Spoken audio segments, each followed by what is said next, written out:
ጸኒሐ ድማ ምስ ተረፉ ክላለይ ምዃነ ይግምት ማለት እዩ። እግዚአብሔር ይባረክ። ካልእ ዘሐጎሰኒ እንደገና ድማ ዘቕንኣኒ ነገር እንተሎ እዚ ግፍሓት ናይ መሬትኩም ገዛኹም ወላ ማሕበርኩም ተረኣኽቦ ዘስ ክኸስስ ኣለኒ እኽል ጸኒሐ ምኽንያቱ ንሕና ከክ እንደዚኣ ዝኾና መሬት እየን ዘለዋና ገርመኩም ኣብ ዓዲ እንግሊዝ ቦታ ዝበሃል የለን ብጣዕሚ ከቢድ እዩ ማለት እዩ እቲ ቦታታት ክትረክብ እጅሲ ተመስግንዎ ዶ ትኾኑና ኣምላኽ ክብለኩም ኢለ ማለተይ እዚ ሓደ ሓደ እዋን እቲ ዘለካስ ከም ዘለካ ኮይኑ ኣይስማዓካን ሓቀይደ እናስ ተኣምራት እዩ ዝነዓይ ክሪኦ ከሎ ኢትስ አ ሚራክል ከምዚ ዓይነት ገዛ ወይ ከምዚ ዓይነት ቢልዲንግ እቶም ነባራት ደቅቲ ሃገር ከማን ከምዚታት የብሎምኒ ኣብዛ ዓዲ ምስ መጻኹ ግና ሓውሲ ራህዋ ዓይነት ርኤ ማለት ከምዚ ራሕቢ ወይ ረሓቦት ዝብሎ መጽሓፍ ቅዱስ ኣሎ እንዲ ሓቀይ እጅሲ ንስኹም ስለ ዝለመድኩሞ ምንም ኣይኮነን ንዓኹም ኣነ ክሪኦ ከለኹ ግና ዋላ ድቃስ የሲእነ ክገርመኩም ማይ ጋድ ከምዚ ዓይነት ክህልወና ይኽእል ድዩ ኢትስ ማይንድ ብሎዊንግ ነው ኣእምሮይ ኣዒንተይ ኩሉ እንታይ ይኸውን ኣሎ መሲልኩም ኣምላኽ ክገብረልና ከም ዝኽእል የብል ኣለኹ ማለት እዩ እና ንኣምላኽ ከዓ የመስግኖ ኣለኹ ምክንያቱ እቲ ህዝብናስ ናቱ ዝኾነ ከምዚ ዓይነት ነገራት ኣለዎ ዲቱ ሕጂ ብዙሕ ክትሰርሑ ይግባእኩም እዚ ናተይ ዲ ከመይ ክገብሮ ኣለኒ ኦኬ ሕራይሽ ኦኬ ሕጂ እንታይ መሲልኩም ቤተክርስትያን ሰድያታት ድዩ ንሰድያታት ክንሰብኽ ዲና ተፀዊዕና ዓብይ ሩም ጌርናስ ብዙሕ ሰድያታት ስለ ዘቐመጥና ሓበን ክስማዓና ይግብኦ ዲ ኣይግብኦን እዩ them chairs need to be filled ኣይመስለኩምኒ እዞም ሰድያታት ኩሎም እንታይ ክኾኑ ኣለዎ መሲልኩም ሰባት እዮም ዘመልክቱ ደለዉ ኮፍ ዝብሎም ሰብ እዮም ዝፅበዩ ደለዉ ስለዚ እቲ ኣእምሮና ብሮደን ክንገብሮ እግዚኣብሔር ከምዚ ዓይነት ሰፊሕ ግዜን ከምዚ ዓይነት ሰፊሕ እንታይ ካ ትብሎ ቦታ ክበና ከሎ ክንመልኦ ክንክእል ኣለና እግዚኣብሔር ይሓግዘና ኣይመስለኩምኒ ስለዚ ኣብቲ ጸሎትና ድዩ ኣብቲ ኩሉ ነገርና እንታይ ክንገብር ኣለና መሲልኩም ተራእልኩም in terms of ነፍሳት ሓንቲ ሰድያስ ምስ ሓንቲ ነፍሲ ከነተሓሕዛ ደልና ይመስለኒ እግዚአብሔር ኣምላኽ ዝተመስገነ ይኹን እና እግዚአብሔር ድማ ባና ጸጋ ኣቐሚጡ ስለ ዘሎ መንፈሱ ኣቐሚጡ ስለ ዘሎ ክዕወተሉ ይኽእል እዩ ዝብል እምነት ኣለነት ነገር ማለት እዩ ኣምላኽ ይባረኽ ሎም መዓልቲ ዘቲ ድረኣኽዎ ሰናይ ነገራት እዩ ነይሩ ናብቲ ትምህርትና ክንሓልፍ ኢና እንተ ደኣ ፈቒድኩም ካብ ድልናያ ተስኢልና እንተ ደኣ ጸሊና ጽቡቕ ነይሩ ኣምላኽ ይመስገን ተመስገን እግዚአብሔር እስኪ ንጎይታ በዚ ንግሆስ ክባርኽዎ ኣምላኽ ዝተመስገነ ይኹን thank you እግዚአብሔር ይመስገን እስኪ ሓድስዎ እስኪ መንፈስኩም እግዚአብሔር ተመስገነ ይኹን መቸም ደኺምኩም ከይብለኩም ካብ ምድቃሲና መጺና ደለና ሕጂ ተባራበሩ ኣምላኽ ይመስገን ይንቃሕ እስኪ ኣእምሮና ዝንቕሐ ይኹን እግዚአብሔር ክዛረበና ተደኣ ኮይኑ ልቢ የድሊ ምስማዕ የድሊ እግዚአብሔር ተመስገነ ይኹን እቲ ንዛረቦ ቃል ናብ ውሽጥና ከኣቱ እቲ ቃል ኣምላኽ እቲ መንፈስ ኣምላኽ ክሕልፎ ዝደለየ ነገር ናብ ውሽጢ ልብናን መንፈስናን ከኣቱ እንተደኣ ኮይኑ ዝተዳለወ ኣእምሮ ዝተዳለወ መንፈስ ንምስማዕ ማለት እግዚአብሔር ተመስገነ ይኹን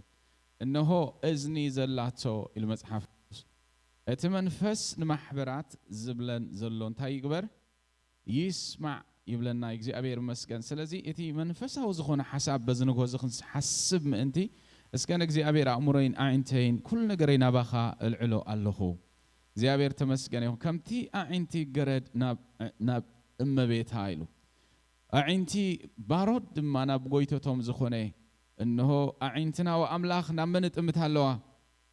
ናባኻ ይጥምት ኣለዋ ይብል መጽሓፍ ቅዱስ ኣምላኽ ይመስገን ስለዚ እስኪ ሰኣልዎ እስኪ ንጎይታ ኣብ ህይወትኩም እስከ ሰኣልዎ እግዚአብሔር ይመስገን what kind of do you worship ከመይ ዓይነት ኣምላኽ ኢና ነምልኽ ከመይ ዓይነት እግዚአብሔር እዩ እቲ ንሕና እንደልዮን እቲ ንሕና ነምልኾን ኣምላኽ ኢልኩም እስኪ ሕሰቡ እስኪ just a minute ሃብዎ እስኪ ንጎይታ እግዚአብሔር ተመስገነ ይኹን ሃሌሉያ ኢየሱስ ሃሌሉያ ጎይታ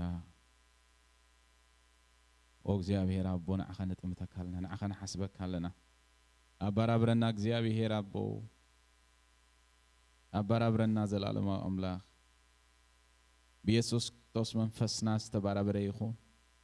ሓሳብና ኩሉ ዝተባራበረ ይኹን እግዚአብሔር ኣቦ ንጽልይ ኣለና ኦ ሃሌሉያ ሃሌሉያ ሃሌሉያ ሃሌሉያ መንፈስ እግዚአብሔር ንዓኻ ንጽበየካ ኣለና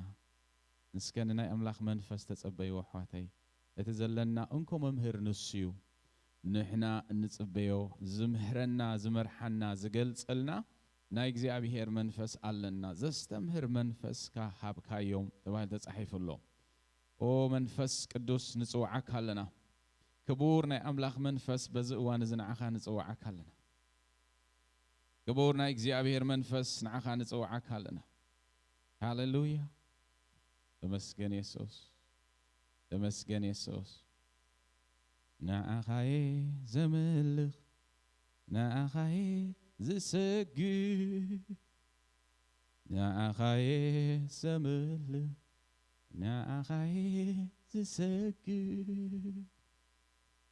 بيتك النار إخو زلتانك النار إخو عيلك النار إخو بيتك النار إخو عيلك النار إخو سلطانك النار هاليلويا كم عارت يمكر بافي سم كمس أواعكو ذحدسي حايلي هاليلويا كم عارت يمكر بافي سم كمس أواعكو يحدسي حايلي سندرو يلو منشي عيني ماهي سلازي دقاقي من زبلك يسوس هاليلويا صنع جنبي إيخا ملحقناي هيوتا سلازي دقاقي من زبلك يسوس كما عريتهم كما عريتهم يمكر بافي سم كمس أواعكو يحدسي حاله أبين أبين أبين كما عريتهم Yes Lord أبين أبين سم كمس أواعكو يحدسي حاله ستزرو يلو منشي عيني معي سلازي دقاقي مي نامين نامين صنع جنبي إيخا ملحقناي هيوتا سلازي دقاقي مي هاليلويا كما عريتهم كما عريتهم لبقافي هاليلويا سم كمس أواعكو يحدسي حالي هاليلويا كما عريتهم يمكر بافي سم كمس أواعكو Oh يسوس هاليلويا آمين ستزرو يلو منشي عين ماي السخاخايس الذي دقاقي مي زبلك يسوس صنع جنبيخا ملحقناي هيوتا سلازي Yes Lord Oh يسوس هاليلويا هاليلويا تمسكن يسوع كل جزء بارخون اسمك كل جزء بارخون اسمك كل جزء بارخون اسمك هاليلويا بارخون كل جزء كل جزء يسلو بارخونس حيلي اسمك حيلي اسمك نعيه وتي كبري اسمك سلمات بنبي حيلي اسمك نعاهي وتي كبري اسمك አሜን ኢየሱስ ሃሌሉያ እግዚአብሔር አቦነ መስግነክ ሃሎና መንፈስ ቅዱስ በዝእዋን እዚ ምሳና ስለ ዘለኻ ተመስገን ንኣኻ ንዕድመካ ኦፊሻሊ መምህርና ይኻስኻ we depend on you በኢየሱስ ክርስቶስ አእምሮና አንቃሐዮ ንስኻ ሓሳብካ አካፍለና በስመ ኢየሱስ ክርስቶስ ነዝእዋን እዚ ነዚ ጊዜ ዝኸውን ነገር ክትበና ንጽልለና መንፈስ ቅዱስ ንስኻ ፍለው ክትገብር ንጽልለና ንልቢ ሁሉ ክትዛረቦ ነእምሮ ሁሉ ምኽርኻ ከተቀምጠሉ እጽልለኹ በኢየሱስ ክርስቶስም ኮታ ዓይንትና ይከፈት በኢየሱስ ክርስቶስም እግዚአብሔር ሆይ ንዓኻ ክንመስል ንደልሎና እትመገዲ ክንሪኦ ነትመገዲ ክንከዶ ነትዕዮ ክንቅበሎን ክንዓዮን እንኽእል ብመንፈስካይሞ በኢየሱስ ክርስቶስም እስኪ በአኻ ክንሓስብ ሓግዘና ኣብ ከባቢና ብዘሎ ሲስተም ዘይኮነ እግዚአብሔር ጎይታ ኣብ ከባቢና ብዘሎ አካይዳ ዘይኮነ በትናትካ መንግስቲ በትናይ ሰማያዊ ሐሳብ በትንስኻ ትደልዮ ነፍስ ወከፍና ነፍስ ወከፍ ወዲ ነፍስ ወከፍ ጓል ነፍስ ወከፍ ሰብአይ ነፍስ ወከፍ ሰበይቲ ንወድኻ ንኢየሱስ ክርስቶስ ድመስል አቃውማን አካይዳን ሃበና ንብለካለና ንማሕበርካ በኢየሱስ ስም ክትሃንጻ ትብህግ ጎይታ ብመንፈስካ ሓደ ነገር ክትዛረበና ንጽሊ መንፈስ ቅዱስ አጥቢቅና ንልምነካለና አጥቢቅና ንደሌካ አሎና አጥቢቅና ንሓተካ አሎና ንልብና ኾታ ተዛረቦ ንስኻ በኢየሱስ ስም ሓግዘና ያ መንፈስ ቅዱስ ንአምነካይና ተመስገን thank you አሜን ሃሌሉያ እግዚአብሔር ተመስገነ ይሁን ጎይታ ይባረክ ስለዚህ ያማኸልኩም ህላዊ ደስ ይብለኒ እግዚአብሔር መስገን ደጊመ ማለት እዩ حدا ነገር ከነተኩር እግዚአብሔር ዝደለና ኮይኑ ይስማዓን ብዝእዋን እዚ ሓድሽ ዓመት ሓቀይ እንደ ዳኒ ጎይታ ይባርካ good to see you ብዙሓት ሰባት ይርኢ ድፈልጦም ሰባት ኣለኹም ወና ኣምላኽ ኣመስግኖ ኣምላኽ መስገን ሓድሽ ዘመን ይንብል ሓቀይ እዚት ሓቀይ ደ ኣብ ለብ ዘበን ነርኩም ዲኹም ቀደም ነርኩም ዲኹም ወይ ለይ ስቁልኩም ከም ዝነበርኩም ነርኩም ዲኹም ኣብ 2018 ነይረ ዝብል ኣለና ይፈልጣየ ነዛ ዘመን እዚኣ ዝብል ነዛ ዓመት እዚኣ ኣለና ዲ this is a new year ሓድሽ ዝኾነ ካብ ኣምላኽ እንታይ ዝኾነ ተዋህበና ካብ ከብሒ እግዚአብሔር ዝወፅእ ሓድሽ ነገር እዩ እነሆ ዛ መዓልቲ እዚኣ መን ጌርዋ ኢሉ መጽሓፍ ቅዱስ ያ ዘሃዮም ዛ መዓልቲ እንታይ እዩ መጽሓፍ ቅዱስ እነሃ ዛ መዓልቲ መን ገበራ ወእታ አምላኽ ዝክራ እንደደለና ተጠቅሲ እታ አምላኽ ዝገበራ መዓልቲ እዚኣያ ኢሉ ይዛረብ ማለት ስለዚህ every day see መን ይሰርሖ ማለት እዩ አምላኽ ይሰርሖ ሕጂ አምላኽ ሓድሽ ዝገብር አምላኽ ሓቀይ ሳምዑ ዲኹም አረጋው ትገለዲ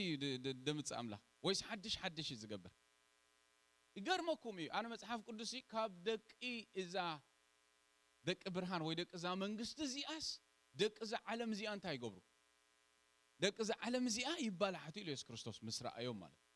እንድሕር ሕጂ ተመልኪትኩም ጥበበኛ ቤተክርስቲያን ዲኹም ትሪዱ ኣለኹም ጥበበኛ ዓለም ግን ናይ መን ጥበብ እዩ ንዓለም ከገርማ ዝግብኦ ነይሩ መሲልኩም ጥበበኛ ቤተክርስቲያን ክርኢ ዝግባአና ነይሩ ሓቀይ ሕጂ ሓድሽ ይሕደሱ ዶ ንሶም አይሕደሱ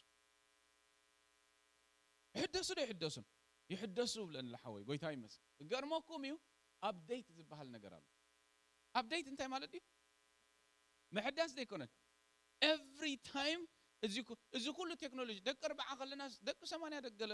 ኮይን ተሰሚዕና ሓዲጎምና ዕዝር ገለገለ እቲ ቴክኖሎጂ አይርዳእንኒ ኣነ ሕጂ ندقي انتاي قبر ازس انا قدم دسر حل نبركو كمزيو ناتي كمبيوتر بخمزي قدم تعيني راه حجي قد they update themselves every day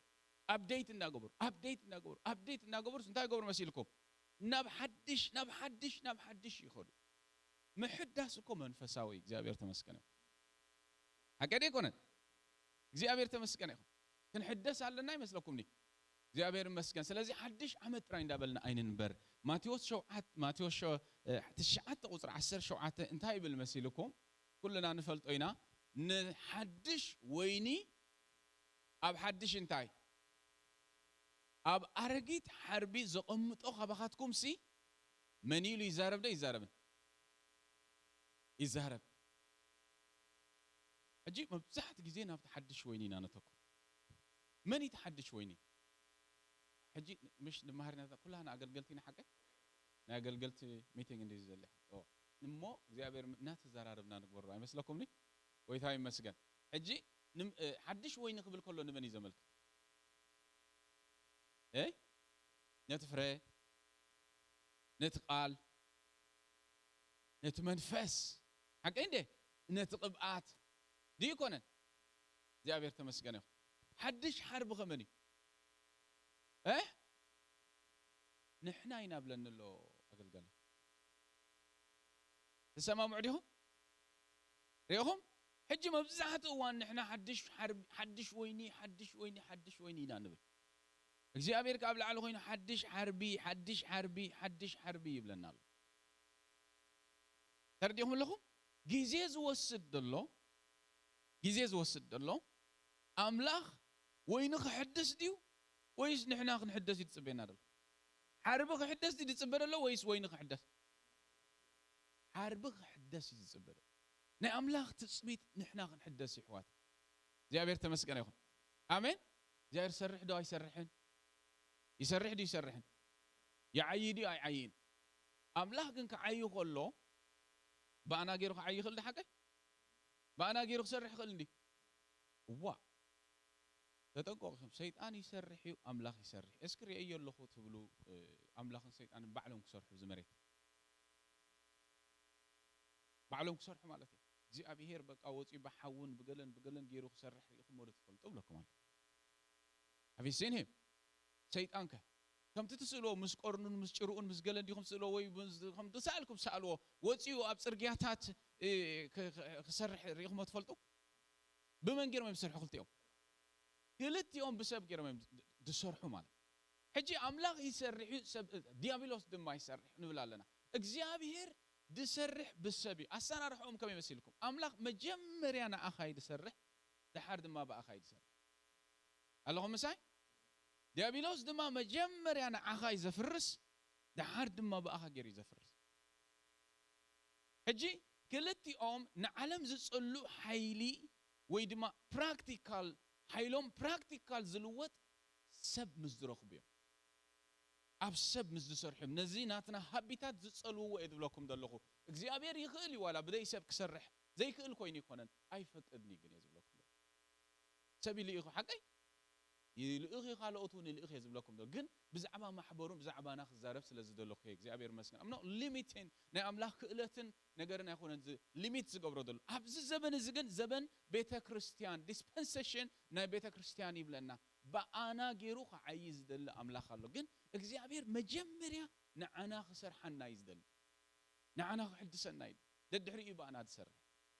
ትዝክሩ እንዲኹም ኢሳያስ ኣብ 9 ምዕራፍ እንታይ ይብል እነሆ እግዚአብሔር አምላክ ብክብሩ እንታይ ገይሩ ረአኽዎ ኣብ ዝፋኑ እንታይ ኮይኑ ረአኽዎ ተቀሚጡ ሪአዮ ይል ዘፈራት ክዳኑ ድማነቲ ማሕደሩ ሁሉ እንታይ ገይርዎ ነበረ ልይዎ ነበረ ይብለና ዳር ኢሳያስ እንታይ ሊ ዋይ ኣነ እንታይ ሩሁስ ኣማኸል ሩሁስ ወለዶ ነብራሎ ከናፍረይ ከአንታይ ዝኾነ ወይ ኣነ ዘይተሰራሕኩ ዘይተመላእኩ ዝደለ ሓቀ ይብል ኣሎ ሕጂ ንግዜ ክሰርሖ ደሊ በቃ መጀመርያ እግዚአብሔር እንታይ ኢና አምላክ ምስራአየሲ እንታይ ግበረኒ ኢሎ ስራሕኒ ዲሎ ሓቀ ተሰራሕ ይደል ናይ በሐቅ ክስራሕ ከም ደለ ማዓስኩም ትርእዎ መሲልኩ መልአክ ድማ ተሱራፊም ዝበሃል መልአክ ካብትና እግዚአብሔር መቅደስ ሓዊ ሒዙ መጾ ይብለን ሓቀ ኢሳያስ ድማ ርኢ ምስ በሎ ተንሲኡ ሃደመድ ይዝብለና እንታይ ገበረ እንኳ ከንፈሮ ይበሪልዎ ኣነ ናይቲ ሓዊ ሒዝ ዝመጽእ መልኣኽ ዘይኮነ ዘገርመኒ ናይቲ እንኳ ከንፈሮ ዝብል ሰብ ኣይዘገርመኒ ፈንድዶ ዋላ ይንደድ እዚ ነገር እንታይ ገበረለይ ኣልግሰለይ እዚ ኣይስራሓኒ ደሎ ኣይልውጠኒ ደሎ ኣይሕድሰኒ ደሎ ዝብሎ ደለኹ ነገር ፕሊዝ ቴክ ኢት ኣዌይ ግን ብሓዊ ይድኸውን ሓዊ ሒዘ ይኸብረልካ ትቕምስ በሎ ይኸው እንታይ ግበር ኢኻ ወሰዶ እኒሄለካ ከናፍረይ ሓዊ እንታይ ግበሮ ኢኻ ኢሉ እቲ ዲተርሚኔሽን ክስራሕ ዝነበሮ ኮንቪክሽን ርኢኹሞ እቲ ክስራሕ ዝደለዮ ኮንቪክሽን ተዳሪኢኹሞ it was humongous ገዚፍ እዩ ነይሩ ኣምላኽ ዝተመስገነ ኣሕዋት ኩላህና ክንስራሕ ክንሕደስ እግዚኣብሔር ይደልየና ንወስን ሓቀይ ምሳይ ኣለኹም ዶ ኦ ጋይስ እንድሕር ዘይሰማዓኩም ኣሎ እዚ ትምህርተይ ከምዚ ዝበለ ምሳይ ኣለኹም ተኽለኩም ከለኹ ከምዚ ጌርኩም ኣላ ንገሩኒ ድሕር ምሳይ ኣለኹም ግና ፕሊዝ ኦኬ ኮሙኒኬት ግበሩ ምሳይ ሕራይ እግዚኣብሔር ተመስገነ ይኹን ኣምላኽ ይመስገን ሕጂ እንታይ ኣኽብለኩም ደልየ መሲሉኩም ኢሳያስ መጀመርያ ለኣኸኒ ዲልዎ ወይስ መጀመርያ ስርሓኒ ኢልዎ መጀመርያ እነኹ ስርሓኒ ኢልዎ ድሓር ድማ እነኹ እንታይ ግበረኒ on the same chapter ሻድሻይ ምዕራፍ ኢሳያስ ማለት of the same chapter እንታይ ኢልዎ ምስ ሰርሖ መን ክልእኺ ሕጂ እንተበለስ here I am ንዓይ እንታይ ግበረኒ ኢኻ ለኣኸኒ ኢኻ ሕጂ እግዚኣብሔር መስገን ነዚ ድሕድሰና ኣምላኽ መጀመርያ እኒኹ እምበር እኒአኒ ኣይትበልዎ ትፍልልዩ ትፈልጡ ዲኹም እኒኹ ማለት ማለት እዩ እኒአኒ ኸ ኣለኒ እዝለኒ ኣይትበልዎና ኣምላኽ ኣነ እኒህ ኣለኹ መፅእ ኣለኹ በልዎና ኣምላኽ ምክንያቱ ንዓና እዩ ዝደልየና እግዚኣብሔር ተመስገነ ይኹን ሕጂ ኣሕርብቲ ሓደሽቲ ሕርብቲ ዝብል ነገር ኣብዚ ዓመት እዚ ክሕስበና ይግብኦ እዩ ብዛዕባ ሓድሽ ወይኒ ብዙሕ ምበልኩ ነይረ እግዚኣብሔር ኣሕዋት ንዕኡ ምድላው ኣይኮነን ትፀገሙ መንፈስ ተዳልዩሎ እዩ ዝብል መፅሓፍ ቅዱስ ሓድሽ ወይኒ ክስራሕ ናይ ክእለት ሓፂርዎ ማለት ኣይኮ ኣሎ ተሓድሽ ወይኒ ዓፍ ዝብል ከምዚ ድብል ኣብ ቅድሚኡ ምስኡ ዘሎ ወይኒ ምስ እግዚኣብሔር ኣሎ እዩ ግና ኸ ሓድሽ ሓርቢ ግን ይደሊ ኣሎ ብዘይ ፍቓድና እንታይ ክንከውን ስለ ዘይንኽእል ክንሕደስ ስለ ዘይንኽእል እዚ ሓድሽ ሓርቢ ዝብሎ መፅሓፍ ቅዱስ ነቲ ዝነበረ ኣረጊት ሓርቢ ደርብዮም ካልእ ሓድሽ ሓርቢ የምፁ ማለት ድዩ ሓድሽ ቆርበት ሰሪሖም ሓድሽ የምፁ ማለት ድዩ ኣይኮነን ነቲ ዝነበረ ቆርበት ወይ ሓርቢ ወይ ደልሚ ዝብልዎ እንታይ ዝኸውን መሲልኩም እቲ ካብ ናይ ወይኒ እንታይ ኣምባሃል ምስ ካብ ወይኒ ምስ ተወደአት ነበረ ወይኒ እንታይ ዝኸውን ተራእልኩምኒ ቀልጢፉ ይደርቕ ሓቀይ ምስ ቆርበት ዝተተሓዘት ቃል ኣላ ኣብ ዓድና ትዝክሩ ዶ እንታይ ይኸውን ይደርቕ ካልኸ ይቁርብዕ ብልና ኣለዎ ያይ ጎይታ ይመስል ይቁርብዕ ቆርቢዑ ማለት እንታይ ማለት እዩ ብራቮ ረሲሑ ጥራይ ኣይኮነን ሓረውረው ኢሉ ነቂፁ እንታይ ይኸውን ዳርጋ እንድሕር ገዲፍካ ክሰባበሩ ንኽእል ማለት ስለዚ ኣብዚ ክሕዝ ኣይክእልን እዩ እንታይ ገብርዎ መሲልኩም እዚ እውን ኣይድርብይዎን እዮም እዚ ከምዚ ቆርቢዑ ሓረውረው ዝበለ እንታይ ካ ትብሎ ቆርበት እዚ ከምዚ ኮይኑ ኢሎም እንታይ ገብርዎን እዮም ኣይድርብይዎን እዮም እንታይ ዳ ይገብርዎ እንተዳይልና የልፍዕዎ እታ ምልፋዕ እኳ ሪኢኹም እንታይ ማለት እያ ብዙሕ ትርጉማ ኣልፍዕ ዓቢል ንበር እንድሕር ኢልካ እንታይ ማለት ክትለፍዕ እኳ ይደለካ እግዚኣብሔር ከመይ የልፍዕኹም ኣሜን ዶ ናይ ብሓቂ የድብለኩም ኣነ ከልፍዓኒ ኣለዎ ኣምላኽ እቲ ምሕዳስ ማለት እምበኣር ከምዚ ክብለኩም ፀናዕኹ ሓዊ ሒዙ ከንፈሩ መፂዎ ዝበልኩም እቲ ምሕዳስ ናይቲ ሓርቢ ክሕደስ ኣለዎ ክለፍዕ ኣለዎ ዝብለና ዘሎ እታ ምልፋዕ ትፈልጥዋ ኢኹም እንታይ ማለት ምዃና ካብቲ ምልፋዕ ለፋዕ ምባል ዝበሃል ከማን ኣሎ እዩ ለፋዕ ኢሉ እንታይ ማለት ሪኢኹም እቲ ትግርኛ እቲ ናይ ሂብሩ ናትና ቋንቋ ብጣዕሚ ዝተቀራረበ ይክገርመኩም ኣብ ውሽጢ እቲ ቋንቋ ጨንፈር ቋንቋ ዝውለድ ነገራት ኣለዎ እዩ ሕጂ እዚ ምልፋዕ ክብለኩም ከለኹ እዚ ነዚ ቆርበት እንታይ ዝገብርዎ እንድሕር ዳ ኢልኩም መጀመርያ ኣብ ማይ ይዝፍዝፍዎ ማይ ኣሙቖም ይዝፍዝፍዎ ኣብ ማይ ገይሮም ኣብ ፀሓይ ይገድፍዎ እቲ ማይ ምስኡ እንታይ ይገብር ይወሃሃድ ማለት ይወሃሃድ እቲ ማይ ዝተወሃሃደ ኣሕዋተይ እቲ ማይ እናተወሃደ ምስ ቀደ ካብቲ ማይ እንደገና ዘቑቆም ኣውፂኦም ብዘይቲ ገይሮም እንታይ ይገብርዎ ከም ሓሲቦ ወይ ዝቃልካ ክጥዕም በቃ ኣምላኽ ይመስገን كم يحسكم انت لكم سي املاخ سنه بحق يدلكم نفس وقف كريستيان كلف على خحس له مالتي وين خحز انت داخلنا املاخ اي وذ مي እግዚአብሔር ተመስገነ ይሁን ሕጂ እንታይ ገብርዎ እንድሕር ዳኢልና የልፍዕዎ ማለት እዩ ይሓስይዎ ዘይት ጊሮም ይሓስይዎ እሞ ሓድሽ እንታይ ይኸውን ሓድሽ ሓርቢ ይኸውን ድሓር እቲ ሓድሽ ወይኒ ምስ መፀስ ሪቴይን ይገብሮ ይሕዞ ሊክ አይገብርም ብዙሕ ነገር ነይሩና እዩ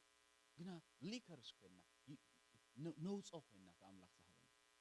ነጠብቲ ኮይና ለሓኽቲ መልሓኽ ትፈልጡ ዲኹም እወ እናተዘቆቅና እናልሓኽና ዝጠፍእ ኮይኑ እምበር ኣብ ሃገርና እግዚአብሔር ዘቐመጦ ብዙሕ ምንቅስቃሳት ነይሩ ኣብ ህዝብና በዓል ፓስተር ገርየ ንገረና ተዳኢልኩሞ ነግርኹም ይኽእሉ እዮም ኣብ እንዳ በዓል ገብርኤል ዝኸውን ዝነበረ ኣብ እንዳ ማርያም ዝኾነ ኮድሞ ሓሊፍካ እውን በዓል ዕቁባስ ግርየም ዝበሃሉ ክሮም ትኸውን ኢኻ ንስኻ ብዝያዳ ኣብቲ ናታቶም ግዜ ዝነበረ ናይ እግዚአብሔር መንፈስ ካብቲ ጎብሩባብትና ንላዕሊ ኣባታትና ይመጽእ ነይሩ ብሓቅ ብዙሕ ነገር እግዚአብሔር ይሂበና ግን እቲ ኣምላኽ ክበካ ከሎት ወይንሲ ሪቴይን ይገብሮ ኢሉ ሪቴይን ማለታት መሲልኩም ነቲ ዝተዋሃበናስ እንታይ ክንገብሮ ይደሊን እግዚአብሔር ከነፍስሶ ከነጥፋኦ ሊክ ክንገብሮ ይደሊ እንታይ ከነውሕ ይደሊ ክውሕዝ ደሊ ዶ ይደልን እናወሓዘ ግን መመሊሱ እናመልአ ዝኸይድ ማለት ሕጂ እዚ ናይ ምሕዳስ ሓርቢ ዝበሃል እምበኣር ናበይና ነመልክት ደለና ተዳኢልና ኣሕዋት ናብ ርእስና ኢና ነመልክት ደለና ናባና ኢና ነመልክት ደለና ኣምላኽ ዝተመስገነ ይኹን ገብረና ኣምላኽ ኹን እዚ በዚ ሓሳብ እዚ ኮይና በኣርሲ ነቲ ሓርቢና ነመልክት ደለና ንብል ኣለና ንዓና ኢና ነመልክት ርእስና ኢና ንርኢ ደለና ማለት በዚ ኮይና እግዚአብሔር መስገን ኣገልገልቲ ስለ ዝኾንና ሓደ ነገራት እንተረኣና መጽሓፍ ቅዱስ ዕጹም ብልዕ ዝብል ኣሎ ኣይኮነ ሓቀይ እንዴ ዝንተረኣና ሰናይ ነገር ኮይኑ ይስማዓኒ ስለዚ ከዛ ሎም መዓልቲ ክንዛረብ ከለና ማለት እዩ ነዚ ድዛረቡ ከለኹ ዘረባ ብቐዳምነት ዝምልከቶ መን እዩ ወይ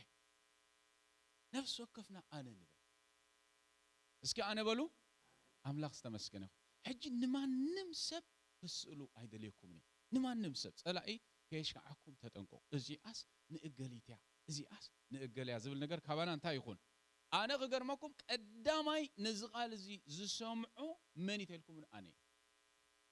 ኣፈይ ንእዛንኩም ትቅርብ ንእዛነይ ንመን ትቀርብ ሓቂ መስክሩ ስለዚህ ድምፀይ ናባኹም ቅድሚ ምብፅሑ ናብ መን ክበፅሕ ኣለዎ ናባይ ክበፅሕ ኣለዎ ስለዚህ ምእንቲ ከይጠፍእ መዓስ ዓሻ ኮይነ ምእንቲ ከይጠፍእ ብሓንቲ ኣፈይ እናተዛረብኩ ብክልተ እዝነይ እንታይ ገብር ኣለኹ ሰማዕ ኣለኹ ማለት ኦፍ ኮርስ ምክንያቱ ንዓይም ስለ ዝምልከተኒ ማለት ነገር ነፍሲ ወከፍና ስለ ዝምልከተና እግዚአብሔር ተመስገነ ይኹን እንታይ ኢና ክንርኢ ደሊና መሲልኩም እዚ ጉጅላዊ ዕማም ዝብል ይኽርኢ ደለ ብመንጽርቲ ሓርቢ እዞም ሓርቢ እዚኦም ሲ እንድሕር ደኣ ተሰሪሖም ሲ እግዚአብሔር ተመስገነ ከመይ ክሰርሑ ክእሉ ማለት ጉጅላዊ ዕማም እስኪ መሳይ ጉጅላዊ ዕማም በሉ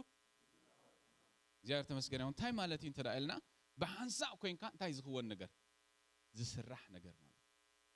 መጽሐፍ ቅዱስ መጽሐፍ ነህምያ አንብብዋ ይኹም ታ ቻፕተር 3 ኩላ አንብብዋ ይኹም ኣብ ገዛኹም እግዚአብሔር ተመስገነ ይኹን ኣብኡሲ ኩስቶ ድማ ኣልጊቡ እንታይ ገበረ ندق كستو دم الجيبو انتاي قبري ندق كستو دم حجي الجيبو زبل لعل عسرت زخون دقاقي مفتات قصدي ينبر حجي مهنات بملققابي بمسرحي حقي هيكون عندي مصحف قدوس نسخاتكم بيت املاخكم لنا اذا ترديكم لكم زي بوت از غزازي هذا حنتي طب وي امن دي تسريح ويش كبزحات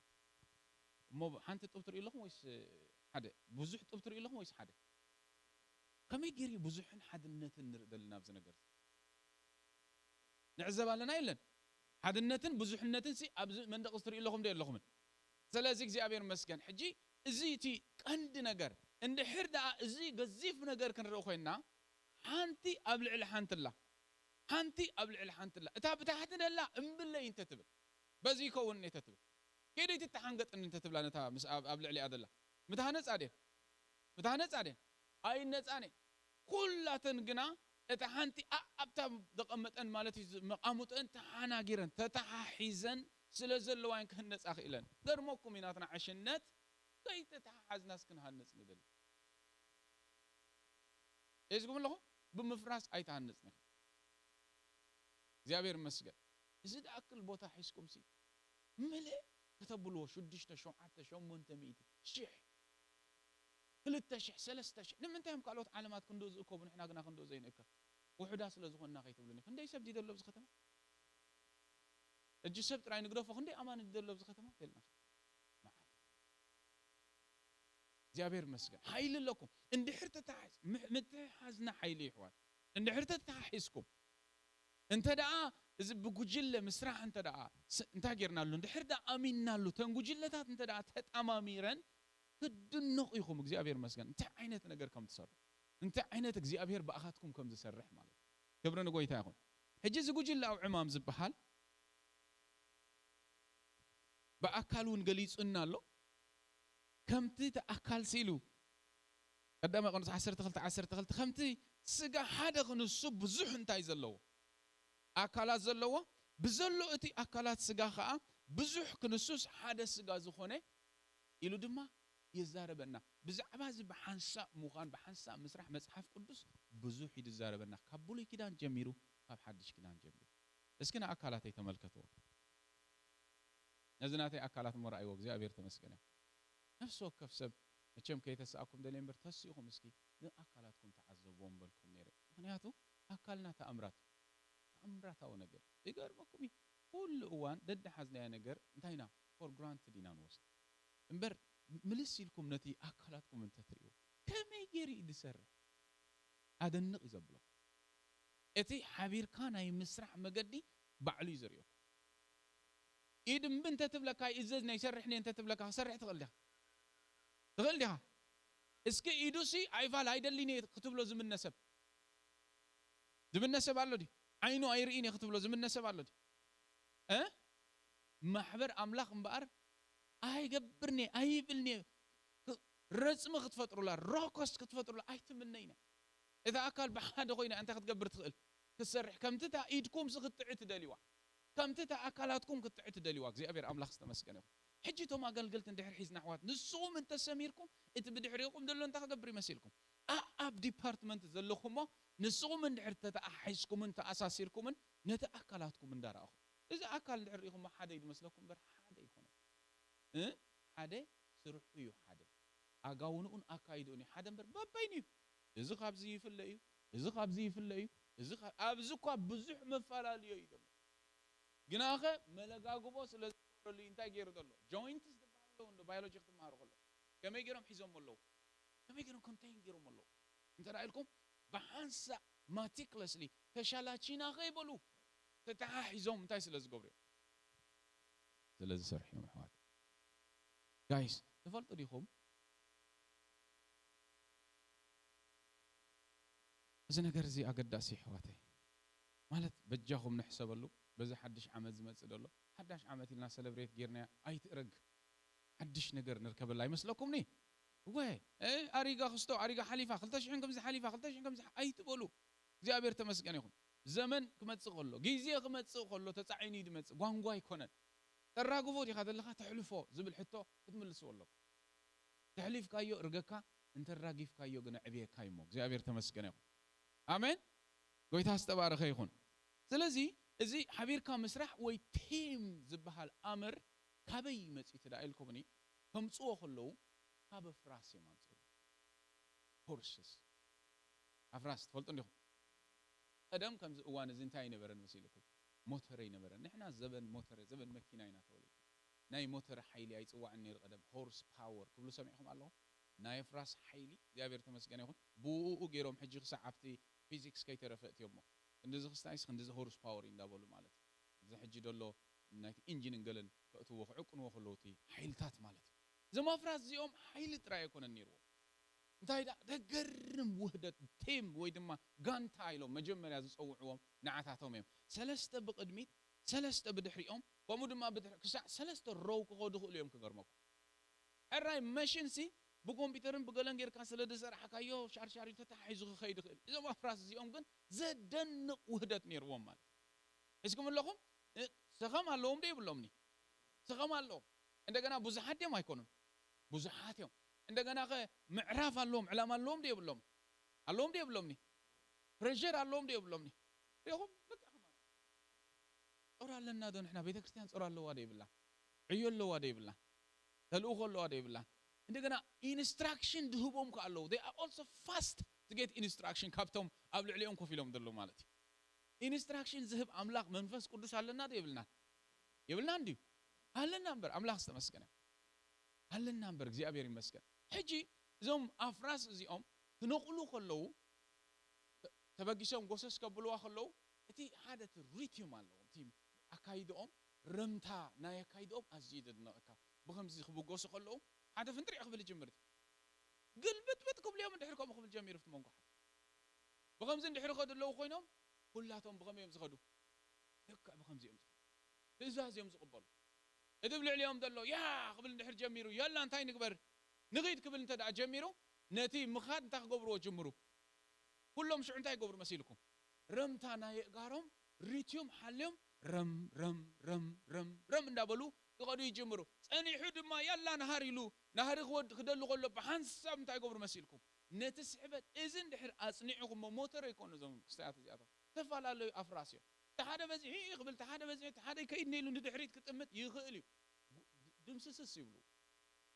هاي عطونا افتحم كلهم جن سميرو ما افتحم بابه نتقدماي أكايدو اندار أيو لك جروب دقمت أجروب من قمته ناتسحبت تملكتهم سحبت الناس ردوا تدعها حزم يونشافو نام عرفهم دماي بس زي أبير تمسكنا أجن ما نحنا أبكم زي عينة وهدت اندحر زي آتينا دانكون عين خلينا ندم عين خلينا هاي تيالينا بحق إذا تنبيذ زد لي وايكون تنبيذ زد لي يكون أبونا أدينا والدنا أولدنا سبودنا أنستنا كلاتنا أب حدا ودت أب حدا تمرت أثينا كنجوا عسك زي أبهري حق زنا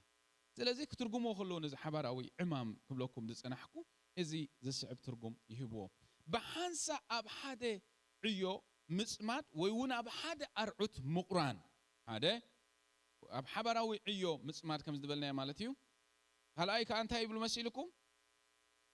بقول جل زعمم ويبزحات زعمم عيو خوينو نفس وكف أبالة جله نناي جزاء رسول دليتن أجنداتن ما أنت حبرتن عاد معنت تقولن كبل بمجزع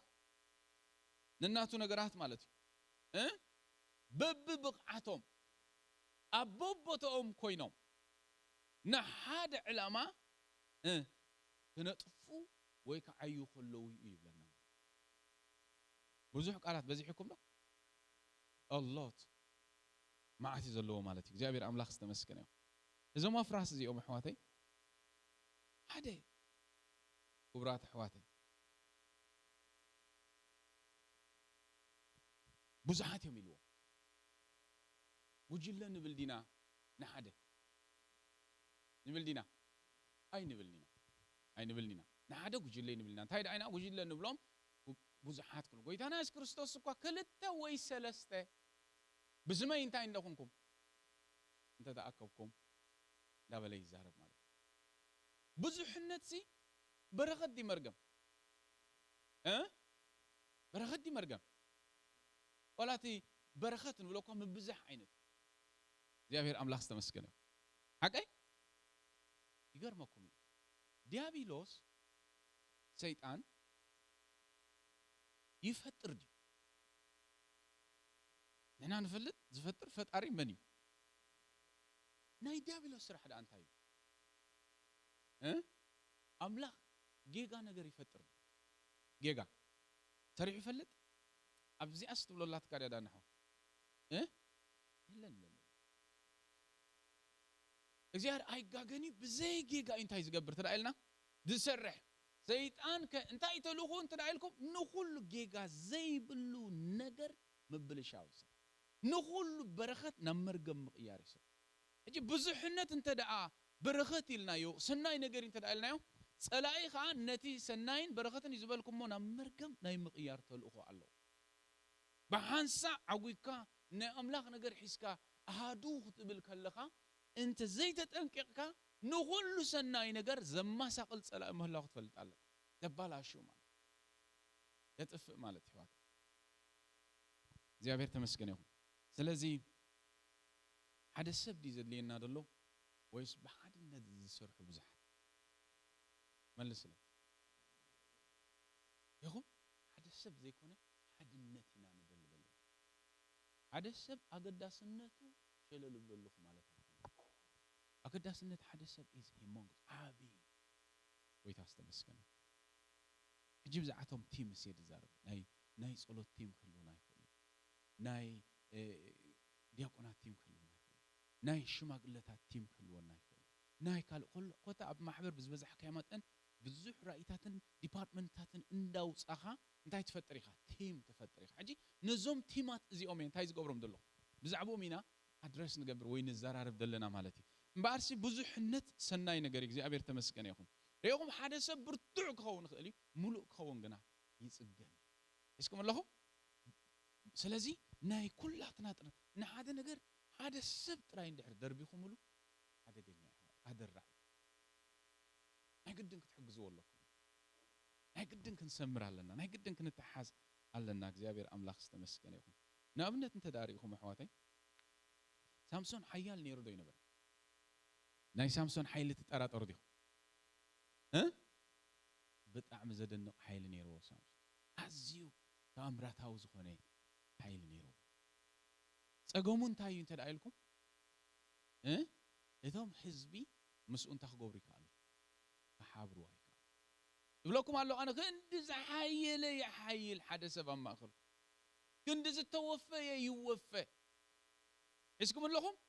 كند ذهب جزيون هيوتون نبرون يهب زي قدس عند حردة زي سميركم زي حقيسكم مو زي تحقاقيسكم انتهي قونا يكلم تقوتوا عيتكم يقرمكم يو أفتبع عاتين السوت حبي وزن برمت يوم سي كم حواتو انتهي لو ما يزبلني نحنا تقدم يتزبلوا صرت حمشته مسافة تنبو نحنا باروت فلسطينيين مخنا أيتفلت عندي خيلهم إيشكم لهم جناس منينا بلالله بقولوا له مسؤوس ولا حنت انت يبلون مالتي متحاز يبلهم سلازي سامسون مس فلسطينيين كواقا أقول له يلا خطت أوجي مالتي خطت انت بلسي سبدين كتيتن وخارو وين زغتت سبزي إنو وغارو يختيتو سامسون حجي أنت خنا خطت تدلين الله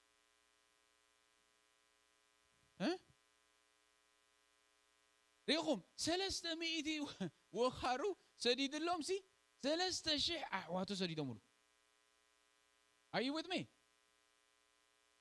سلسة شح أحواتو نابتنسو عريد اللوز نبرنتاي عريد اللوز سامسون من أبكو حاتين بوي من كتن كفاو من كتن أب تعردو تفلت ريخم تسألها إيه سيطان عنتو إنا جيروكم رجومي فأتو زيك البوتال تبلي في دار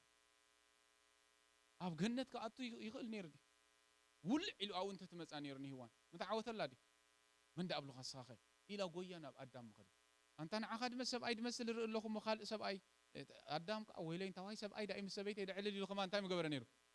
قوي من مسأ نيرو تخلق نيرو تمن جنا أو خاطي يفقدي بطون دي عدون دي أوش تقتويلو نثانا قرن تاجرون سي أبتي سامسون عريدون النبر خوحي كأتوي كلنا فلسطينيين بمن جيرون جن أتيهم بتوم إسرائيلوان بتوم حواتو جيرون جن أو أتيهم مويز بلن فلتهم حواتي ديابيلوس كأتو أبزيك البوتا نعاخي ليخو خي أتو تتنقو أما حبر أملاك كأتو يغل سيدا كأتو يغل دي فقدلو دي أي فقدلني أبا خان دعير آتين كنا سقطتي لغة التخيل أبت من حدار مت أب كلنا إذا بتخرستيان كم تسخلي زي أبي رد حنا النحوات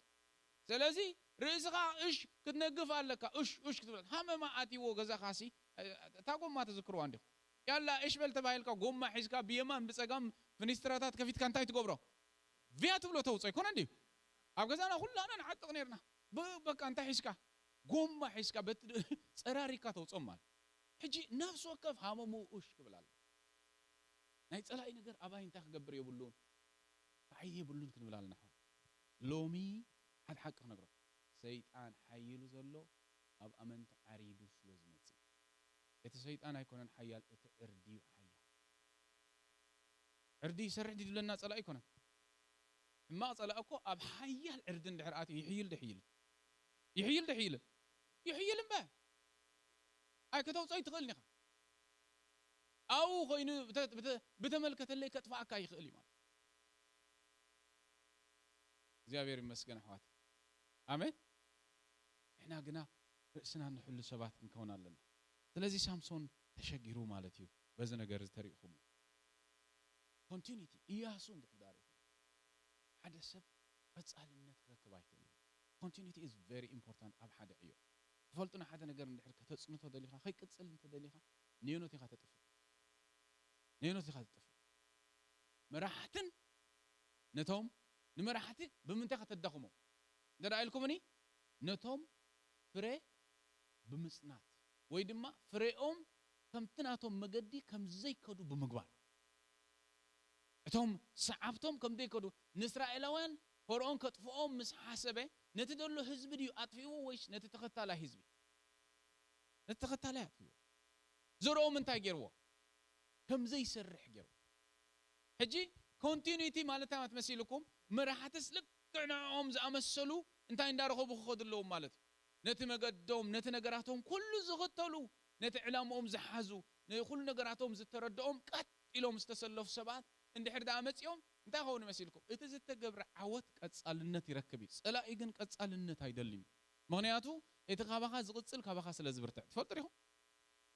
ሁሉ ጊዜ ንስኻ ትብርትዕ ፍሬኻ እዩ ሓንቲ ስታይ ተኺልኩማ ዝበርበረ ጸሊ ሚሊዮናት በርበረ ጸሊም ያትፈሪ ሚሊዮናት ከባቢ 5 ሚሊዮን ዝኸውን ታም ባህላት ተውጽ ፍረታት አግራብ ተውጽታ ለሓንቲ ዝተኽልካ ማለት ኢማጂን ናይ ፍራ ኃይል ማለት እግዚአብሔር ተመስገነ አምላኽ እግዚአብሔር ይመስገን ሐዋት ባአና ገይሩ ቅጽል ደሊ አጻልነት እንድሕር ዳደሊኹም ሁላትና ክንተሓሓዛል በቅድሜና ዘለው ብድሕሪና ዘለው ሁላትና ተተሓሒዝና ኢና ክንከይድ ንኽእል ኮንቲኒቲ ንስእኒና ጎይታ ይመስገን ስለዚህ ብዙሕነት በረኸት እዩ ኢልናዮ ኣለና እምበር ሓቀይ ኣገዳሲ ኢልናዮ መጽሓፍ ቅዱስ ንሓደ ሰብ ቤተ ክርስቲያን ብሎ ዲ እዚኣ ኸ ፋሽን ኣላ ድሕር ዳሪኹ ኩላትና ኮ እንታይ ኢና ትብል ኩላትና ኮ መቅደስ ኣምላኺና ማሕደር ኣምላኺና እዝስ ናብ ሓደ ክእትወና ዲ ዝግባእ ወይስ ክፈላለየና ይግባእ ከም ዝናልካ ክትፍለ ይግባእካ ኤክሌሲያ ዝብላ መጽሐፍ ቅዱስ ወይ ኣቅላስያ ዝብላ መጽሐፍ ቅዱስ ንብዙሓት ሰባት ንእኩብ ኣሰምብል እምበር ንሓደ ሰብኣይ ወላ ክዛረብ ከሎ ንስኻትኩም ሲ ማሕደር ኣምላኽ ምዃንኩም እንታይ ትገብሩ እንዲኹም ብዙሕነት ዲ ይኮነን ንስኻትኩም ሲ ግራት ኣምላኽ ምዃንኩም እንታይ ትገብሩ እንዲኹም ክብለና ከሎ እቲ ኣነ ናይ ኣምላኽ ከተማ ናይ ኣምላኽ ማሕደር የምባል ኣብ ውሽጢ ሕብረት ዳዩ ክሰንገና ዘለዎ እምበር ካብ ውሽጢ ሕብረት ፈንጢሩ እንታይ ክገብረና ይብሉ ከውፃአና ኣይግባእኒ እግዚአብሔር ተመስገነ ይኹን ብዙሕነት ሰናዩ ስለዚህ እቲ ካልኣይቲ ዝተሳንዮም ዝበልናይ ነገር ወይ ተዋሂዶም ኢልና ንዛረበሉ ዘለናዩ ማለት እዩ ኣብዚ ብዙሕነት ውህደት እንተዘየለ ሕጂ ናብ ከርሲ ድልወጥ ትበረኸት ማለት ሓቀይደ ስለዚህ እምበኣር ናብዛ ቲም እዚኣ ናብዛ ናይ ጸሎት ቲም ድያ ናይ ሽማግለታት ቲም ድያ ናይ what is that መዘምራን ቲም ዲዩ ካልኦት ቲምስ ኩላቶም ናብዛ ቲም እዚኣ ዝኣቱ ሰብ ሓደ መዕቀኒኡ ተሳንዩ ይኽእል ድዩ ዝብል ዘይሳነ ሰብ ኣይትእትዎ Are you guys with me? ኣይልበ ዝብሎ ዘይሳነ ሰብ እንድሕር እቲ ኻዳ እንታ ክገብረልካ በላሽወልካ ስለዚህ ቀድ ተሳኒኻ ክትክእል ኣለካ ክትብሎ ኣለኩም ነቲ معقنينا سخون الله ما هرزي واحد كوين السب وا عباي نيران تاي انت اغا انت مالتي فهمت نعنجت قال من تاتي في حد بله نسب اندحري لك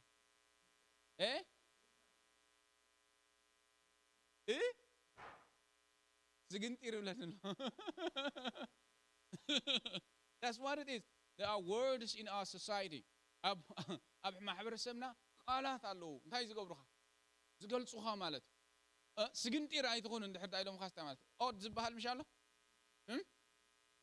سلازي اندحر زي تسانيو خبتنا اينتا ነገር እስኪ ዓለም መጽያት ብትነና ደላ ማህበር አምላክ ድብለንሳ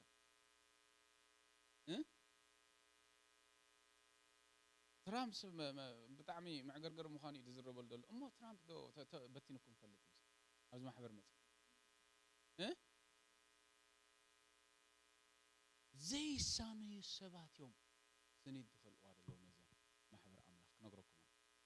سلازق قدامي أنا لكم أنا قلت سلاز بلنا يزوي بوتا نزرارب نخلينا حقي نزق علاتي دي سمعوا دلو خدو نفس وقتنا أنا نبي لما تشوف مجمريا أتنكي أملاك استمسكنا حجريكم من اللهم إن حرد أبزتي مزخات وينه تسانية كغل علني ناي قدن كغل علن روحي نسي ماله نسنيت هاينوص الله مخنيت أمارات يلن ناي قدن حدا سب انتا كون الله مسيلكم ناي قدن تساني الله أوش تسنيت كأت الله مصحف قدس دتنق أنا نجر الله حواتي أنتو انتي نخلته ويسلسته بالسماء انت دا أتأكيكم أمو انتي انت غيركم لن انت دا أتسامامو يلو اوكي تسامامي مالت انتهت انا سنتاي دي تشغرنا سيل نتقال ترغمو اين هبوني ايردانا تسامامي انت مالت هذا منفس حجي نحاده ነገር ክትርጉሞ خلخ መጀመሪያ ትርጉሞ ሊተራል ትርጉሙ ይኻተውስ ሊተራል ትርጉሙ ደድሕሪኡ ኸአ the spirit of the letter ካድ ይባላል መንፈስ ጽሑፍን ሊተራል ትርጉሙ ሕጂ ሊተራል ትርጉሙ እስከ አላው ትርጉም እስከ መስማዕ ድብል ነው ሰብ ታይ ማለት መስማዕ ምርድዳ አነ ሊተራል ይዝለው ተቃል ትርጉም ላይ ቃል በቃላ ካብ መስማዕ እንታይ ይወጽእ ካብ መስማዕ እንታይ መስማዕ ዝብል ወጽእ ይወጽእ ወይ ተባረካ እጂ መስማዕ ማለት እኮ እሱ ድብሎ ተሰምዖ ትብሎ እንታይ ይገብረካ ተሰማማ ማለት እኮ ኣብቲ ዝበሃል ደሎ ነገር سي እንታይ ተገብር መስልኩም ነገራት ፐርሰናል አይተሰሩ ነገራት እዮም ተሰማሙዕና እንሰማማዓሎም እንዛረበሎም እሹታት ኮፊልና መብዛሕቱ ሰብ ንሓደ ነገር ይጅምሮሞ ኣብ ፐርሰናል ነገር ይዛር ኣነ ንስኻ እንዳተባልካ ኸተይ ኖ ነገራት እዮም ነቶም ነገራት መሚኻ ውጪኻ ተሰማማዓሎ ማለት ሓቀይ ምስሕሓብ ከንታይ ተሰሓሒቦም ዝባሃል እንታይ እንጂ ድሕር ተሳሒቦም ተባሂልካ እኮ ተባይሶም ማለት እኮ ይባዓድና እጅቲ ሊትራል ቃልናቱን ድሕር ወሲልካ እንታይ ይገብርሉ ማለት እዩ ተሲድ ይጓተቱ ትጎቶ አይትኸይድኻ ሳኻ አይትኸይድኻ ኣነምበር ኸይድ ኖስኻ እንዳተባንታ ኾንሎ ማለት እዩ ይጓተቱ ይሰሓሓብሉ ማለት እኮ ነቲ ፍሎው ክንዓግተሉና ኣሕዋት ዘይምስማዕ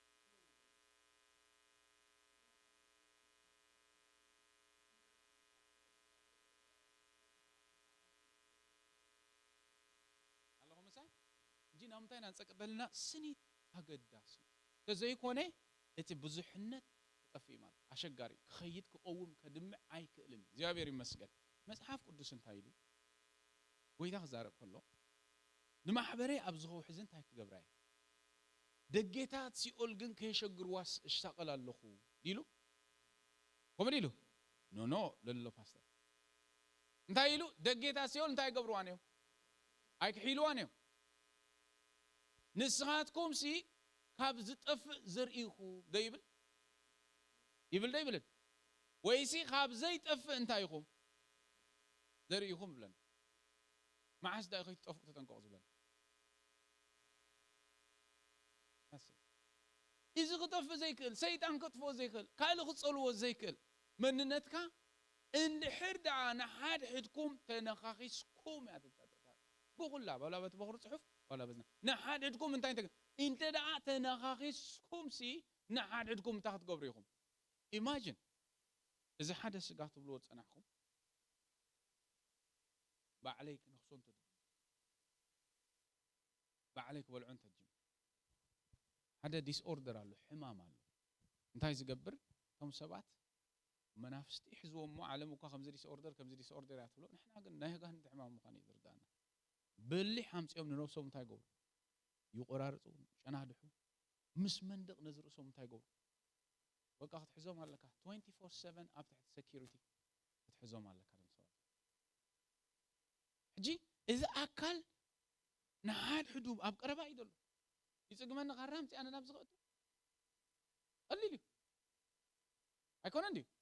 نبين قوس دخل لي نزا اكل ردا اب زي بلو وسيده عراق بدي بلو بعلي انت غبر خلي مالتي حجي اتس هارد يدبلنا دول نحد كانت اجمير كاس انت تكون تخليها disintegrated كتكون تخليها كتحقق ديزول كتكون كتفهم تخلي خا مالتي يزبلنا دول حوات ورتعيتنا يننا حد كاس زي مسناي كلكم ስለዚህ ናብተን ግሩባት ዘአቱ ሰብ ይሳነዲዩ አይሳነኒ ዝብል ነገር አገዳሲ ማለት ይሳነዲ አንልና ክንሐስብ ይግባና አሕዋቴ እቲ ህይወት በሉ ምሳይ ብግሊ ዝንበር እቲ ዕዮ ግና በሓባር ይዝዕመም እስኩም ለኹም አይንገላብጦ ህይወትና ብግሊ ክንነብሮ ክንከላለን ሓንቲ ሰበይትስ ደቃ ትፈትዶ ይትፈቱን አደ አቦ ደቆም ፈትዶ ይፈቱን እሞ ደሓን ደቅና ይበልዑልና ኣለው ኢሎም ብኸብዶም ክነብሩ ክእሉ ድዮም ወኣዴና ትፈልጦ ማዓስሞ ብኸብድኻ ክነብር ኮይነ ክብላኹም ኣይዝክሩን ዲኹም ኣነ ምኮ እንታይ ክገብር ኣለኒ I have to eat እዚ ህይወት ኢንዲቪጁዋሊ እንታይ ክገብር ኣለና ማለት ኩላትና ኢንዲቪጁዋል ርእስና ንምግቦት ህይወት እንነብሮ ተቃል አምላክ ነምቦ ተጸሎት ንገብሮ መጀመሪያ ህይወትና ባዕልና ብግል ንገብሮ ነገር ናይ ግልና እዩ እተትዕዮ አምላክ ግና በሓባር ሰሚርና ኢና ክንዓዮ ንኽእል ኣሕዋት እዛ ሒዝና ኢና ክንዓዮ ንኽእል አምላክ መስገን ሰዓት ክንደይና ብሬክ ንገብር ክንደይ ኮይኑ ለሕጂ 10:20 okay ስለ أبي الله نسأل. Oh great, okay. So 11 استهان قبرنا سنة تسبق زي مسكت. مبارح قداسي حواتي. مس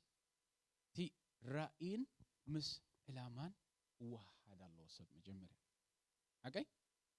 كنا واحد لنا. نابنت رأيتها الله يوم مصحف قدس. ناي موسى رأيت ذكرودهم. ندك إسرائيل سي أب ما أخلهم أنت خنبر أنت يسرحوا لي. تايسرحوا لي مقدس سانكتشواري يسرحوا لي كم تازر أخوها جيرو تايقبروا لي جهانتي سماويت مقدس الموسى أيوب لنا براين كزارف كله نع آدم ما تايقبروا لي يسرحوا لي الدماغ زارف كله نرينا ذكر ديهم نذكر دينا ريهم زيابير أملاك نحدث برأيه بوا مالت بحدث بدي سرح أي نحد رأيه بوا مالت إذا سرحتني ياتريهم موسى شعمتين تايلو إنه ني باساليل ود إجله ني مني هولي باريز بحال ود إجله إجزابير منفسه خمس يبوم نساتهم دم خمس خسرحون كاستمرون قالوا قدما كم زجبرهم نتعيود السرح استفعل على عينت ناي عنش تعيودي ناي عرق تعيودي ناي قل عيودي زجبروا كلاتهم دم إجزابير بمنفسه النهبة أمسي نتاز الترأيت انتاي سماوي ترى انت غيروا مسيلكم كم تسرح غيروا دي غبران كم تسرح غيروا እግዚአብሔር አምላክ ተመስገነ ጌታና ኢየሱስ ክርስቶስ ከራእይ ክርስቶስ السيمي حقا እንዴ السيمي ሰማያዊ መንነት ክርስቶስ የተሰቀሉ ሞይቱ ተንሲዩ አሪጉ መስከዳስ እቲ ሰማያዊ መልክዕና ኣብ ሰማይ ናይ ኩሉ ሰብ ዝብለኩም ደለኹ ናይ ዘአመነ ዘበለሲ ሰማያዊ መንነቱ ኣብ ሰማያት አምስ ክርስቶስ ኣብ የማን አምላክ ምስ ክርስቶስ እንታይ ኮይኑ ላይ ድብለና ዝተቀመጠ መንነት ምስሊ ያሉ ሕጂኮ ተተልኡኾና እኮ ንሰብ አምፂናስ ኔናይ ክመስል ምእንቲ ነቲ ሰማይ ተቀሚጡ ምስ ክርስቶስ ተቀሚጡ ደሎ ምስሊ መሽዶ ከምታ ሰማያዊት ምስሊ ጌርካ ነታ መቅደስ ረሓያ ኢልዎ ሕጂ ድማ ንዓና ሓድሽ ክዳውን ደሰይም ተልኡኾ እዩ እግዚአብሔር ተመስገነ ይኹን ስለዚህ መንፈስ ቅዱስ እናትና አቴንሽን ነድልዮ ደዝዕዮ ዝያድልዮ لكم يعني over 100% attention ملو attentionنا يدليو ينزعيونا እግዚአብሔር ተመስገነ እግዚአብሔር ይክበር ሞዚ ኣብዚ ራእይ እዚ ክንዓስል ክንሓብር ክዋሃደና ይግባእ ሰወከፍ ክሓስብ ኣሎ ኣብዚ ዓመት እዝስ ናብ ጎይታስ እንደይ ሰብ ኣምፅኢሉ ክሓስብ ኣሎ ወንጌላውያን ጥራይ ድዮም ወንጌል ዝሰብኩ ኣሕዋት ኩሉ ኣማኒ ወንጌል ክነግር ኣሎ ዘይኮነ ዝብለና ናብ ክርስቶስ ክቅርብ ኣሎ ትፈልጡ ዲኹም ኣብ ህይወትኩም ዘለዋ ዕድመ ኩለን ጸለውት ሰባት መድረኽ ያድልየኩም ንጸለውት ሰባት ንኽትኮኑ ምሳሌ ኣለኹም ኣገልግሎት ካብ ህይወት ዲ ካብ መድረኽ ዲ ኦኬ ካብ ህይወት ይትብሉ ኣለኹም እግዚአብሔር መስል መጽሐፍ ቅዱስ ዝጸምእ እንተሎ ናባይ ይምጻእ እሞ እንታይ ይግበር ይስተ ካብቲ ጠጠው ዝብለሉ መድረኽ ድማ ሩባታት ማይ ህይወት ክውሕዝ ዲያ ትብል ሕጂ ግን ኦነስት ምኑ ምሳይ ኦነስት ትኾኑ ከም ኣዝ ተርጎምኒ ኣይትመስልኒ እታ ናትና ቨርሽን ግን በይንዓ ሕዝኩም ኣለኹም ካብቲ ጠጠው ዝብለሉ መድረኽ እንታይ ክወጽእ እያ ትብል እታ ናትና መጽሐፍ ቅዱስ እየ ዝብለኩም ዝውሕዝ ነገር ክወጽእ እያ መድረኽ እንዲዮም ዘይሃቡኒ መድረኽ ደይተዋሃብና መድረኽ ደየለ ከምዚ ደይኮነ ከምዚ ደየለ ከምዚ ደየለ ስለዚ ከባይ ጥሪቅ ትብል ነገር ክወጽእ ኣይከኣልን ከመይ ጌርና ተኸሊእና እንዲና ተተቢልና እንዲና ተኾይንና እንዲና ይኸውን ኣይኮነን ናይ ልበ ዝብለኩም ኣሕዋት ኣገልግሎት ግና ካብ መድረኽ ኣይኮነን you yourself are the pulpit ንስኻ ባዕልኻ ኢኻቲ እንታይ ካባኻ ኣባኻ ዘለ ነገር ኣብ መድረኽ የደይቡኻ ኣብ ዋይት ሃውስ ስለደእተውኻ ዶ ፕሬዚደንት ትኸውን ኢኻ my friend you should have it ክንደይ ተማይርካ ክንደይ ገረገርካ ክንደይ ተሞኪርካ ክንደይ ገለ ደምጻኻዮ ሪኦም ደም ዘእትውኻ ወይስ ምስእተውኻ ኢኻ ትኸውን ዋ ግደፉ ኣሕዋት ናብ ቤት ኣምላኽ ምስ መጻኹም ሓደራ ዝብሎ ናብ ቤት እግዚአብሔር ምስ መጻኹም ሰላም እታ ማሕበር እምበር መድረኽ እታ ማሕበር ኣይትመን ንበሎ ቤት እግዚአብሔር ሰላማ ከገድሰካ ኣለዎ እምበር መድረኻ እንድሕረ ገድሰካ ኣለዎ ጽላለ እዩ ሕማቕ እዩ ኣይተጽንሓን ኢኻ ንስኻ ዶ ተዓቢ ቤት ኣምላኽ ደሓን ብነፍሰይ ደይ ምስለልኩም ኣነ ሕጂ እስካብ ኣስመራ ኣብ ዝመጽእ እዚ ኩሉ ገፋሕቲ ገለ መነታት ርኤ ደኣ እንታይ ገድሽኒ ኣብ ጸበብቲ ዝነብር ኢለ ስድራይ ጠርኒፌ ሂውስተን ድርግም ይመጽእ ደሓን ኣብ ዝመጻኩም ኣነ ኣማጻጽእ ኣኽልተይ ትመጽሓፍ አንብቦ እግዚአብሔር መስገን ኣብ ኩሉ ዘርዚረ ስለ ዘሎ ክልተ ዓይነት ኣማጻጽእ እዩ ታደ ካብቲ ደለኹዎ ንዓይልኩም ከተምጽኡ ንኽእልኹም ንዓ እንታይ ግበረና ኣገልግለና ኣገልጋሉ ኹን ኢልኩም ከተምጽኡ ከለኹም ጅና እምነት ፓስተር እንድሕር ኣብ ካልእ ከተማ ነይሩ እሞ ንዓ ፓስተር ኩለና ኢልኩም ተዳምጺኹም ኣብዚ መጺኡ እንታይ ኩም ይዝኸውን ኣገልጋሉ ይኹን ፓስተርኩም ይኹን ምኽንያቱ ባዕልኩም እንታይ ትገበርኩሞ ከምዝናተይ ኣማጻጽእ ዝበልኩኹም ግን ኣነ ግን ባዕለይ መጽእ ኣብዛ ማሕበር እዚኣ ከኣቱ ከለኹ I am not your pastor no ኣይኮንኩን ኣለኹም ዶ ብሳይ ኣይኮንኩን መጽእ እንተ ደኣ ኮፊ ለብዚ እንታይ ኣባሃል ገብር ኣሎ እንታይ ክገብር ዝኽእል እንተ ደኣ ኢልኩምኒ ዋላ ክጽረግ ገለ ዝነጠበ ነገር ክገብር ክእል ተረዲኹም ኣለኹም መንበር ደልዕሉ ሰባት ኣለዎ መንበር ክገብር ክእል ንስኻትኩም ተዓብዩ ኣነ ይኮንኩን ዓብይ እቲ ዝመጽእ ሰብ ኣይኮን ተማሕበር ዓባይ እግዚአብሔር ተመስገን ከም ዝማጻጻእ ካልኣይ ድበልኩኹም ስለዚ ድመጸ ይኹን ሰብ ሽማግለ ነይረ ዘማሪ ነይረ ከምዚ ነይረ ዝብል ካብ ኣብ ካልእ ቲም ሰርሕ ነይረ ዝብል እዚ ቲም ፕሌየር ክትርእይዎ ኣለኹም እምበር ከምዚ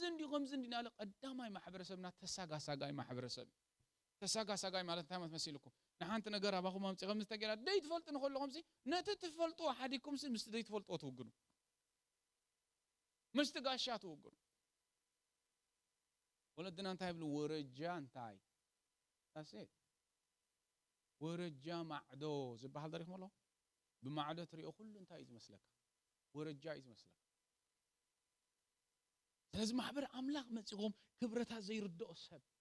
سلامة زي ردو أسهب أبزكم من محدارات لكم أكايدا كلكم نسو بمنن تأمر كتنكف هيدوليني تتعيسب ترديهم لهم متسيو خجرمكم in the flow يخاطر دلو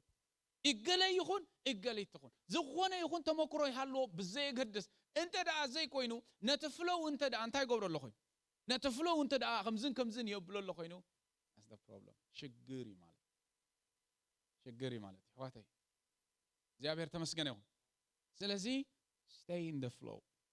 ነትደሎ ነገራት ሰላም ማሕበር እግዚአብሔር አገዳሲ ሕዋት አዚ ቀዳሲ የተሐዘለይኩም ሐቅ እንተ ተዛረብኩ ወይታ ይባረክ ስለዚህ ውህደት መስቲ ራእይና አምላኽ ውህደት መስቲ ዕላማና አምላኽ ውህደት መስቲ ተማሕበር አቀሚጣት ተደላ አካይዳ flow is አገዳሲ ሕዋት ሰብ ራእይ ለኒሉ ይፍለ ዝፈል ራእይ ለዲ دحان بزرداكم دحات رأي ديو رؤيته Do you understand me? هو رؤيته تاتو كوي منام تاي تسريحهم دلو لومي رأي تات تسريحهم دلو أنا خا رؤيته تاتي ديغري حلوني ديغرتاتي حلوني بمنتاي زعق أنت دايلكمني by its flow مستی زلو نای مصحف قدوس علمان نای مصحف قدوس نای گویتان ایس کریستوس رأی does it flow ابت تایمو ابت گیزیو حبرتی فترة لنادي جيزر قنادي والنجار كله ختم صولك أحوات كوف إلكم منبر أمركم منبر عصر حوا please زوق إلكم كم زدبلكم تساقا يزبلكم حنت نجار سلازة حلفت كم زندي ما بحلت أي تقولوا don't be like that كابتم استعيز جبرون اللعلي ده شجروها اتهم زي فلتهم مسؤوم كانوا متعيز جبرو نتنجر هذا الله عوش سبعتهم سمروك زي أبي عم لاحظ تمسكنا سمرو حواتي زي أبي ربارخ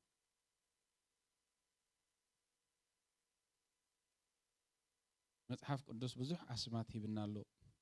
هذا ذهب الناس متى عيتي زي الفيلو وركرز لنا متى عيتي كل سير بعته أو عسرت حدا تصحف تمتحف تتجزئهم بيكم أقول لكم متى عقيتي لنا متى عقيت أنت مالك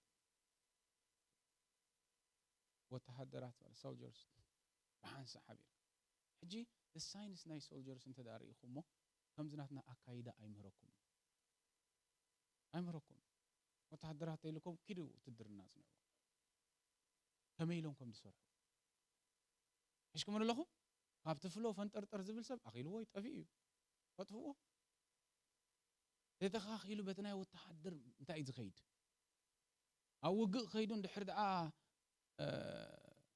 حد عركو حد بتساوي أنت داوديو قدي فوق خيد يداقو مودي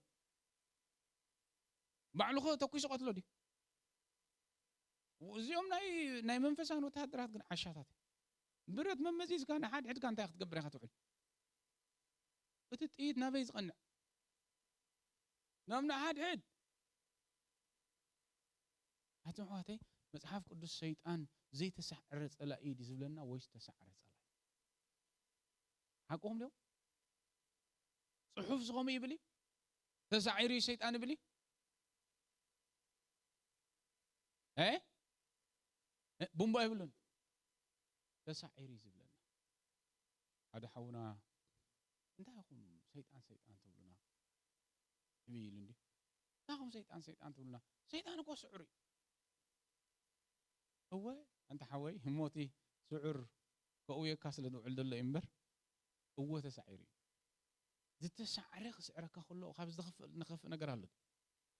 مبار صلا بيت كريستيان زسعري تو صلاي زي كونه زتسعري صلاي مسعر سينا دل كمي تدايلكمني بعلو زي كونه اوشت اتين تايز برت ناي نفس وقفنا تاي ندغبري نام نفس وقفنا نقنع كم زحونا زبلو ناي نفس وقفنا بومبا بن نفس وقفنا نفنجرنا مالت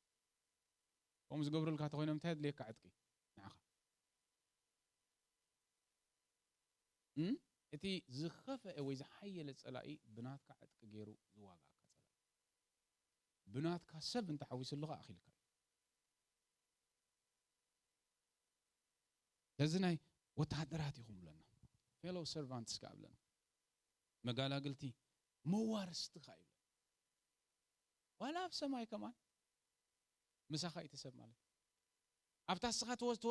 تورسات مقليت هلاتو كم تان سخات مقليت كم شعوخه انت كتب له يخمو كيتوسد كاب زختبلو دها نزل عالم يزبلكم دلو ስለዚህ ቲ ስኒትና ዘለዓለማዊ መልክ አለው ኦኬ ተሳኒዮም ዝብሊና ንርኢ ዘለና ከምታ አንተ ወይ ዝበልናዮ ድማ አቦቦቶም ተሰኺዖም ዝብል ነገር ድማ አሎ እቲ አቦቦታኻ መስቋዕ ናይዚ ክስታይ ዝምፅልኩም ነይረ ናይዚ መንደቕ ጡብን ከመይሎም አቦቦቶም አሎ ናይዞም አካላትና ከመይሎም አቦቦቶም አሎ መጽሐፍ ቅዱስ እንታይ ነው እግርሲ እንታይ እንተ ደይኮንኩ ኢንተ ዘይኮንኩ ናይ አካል አይኮንኩን ክትብል ትኽእል ያይ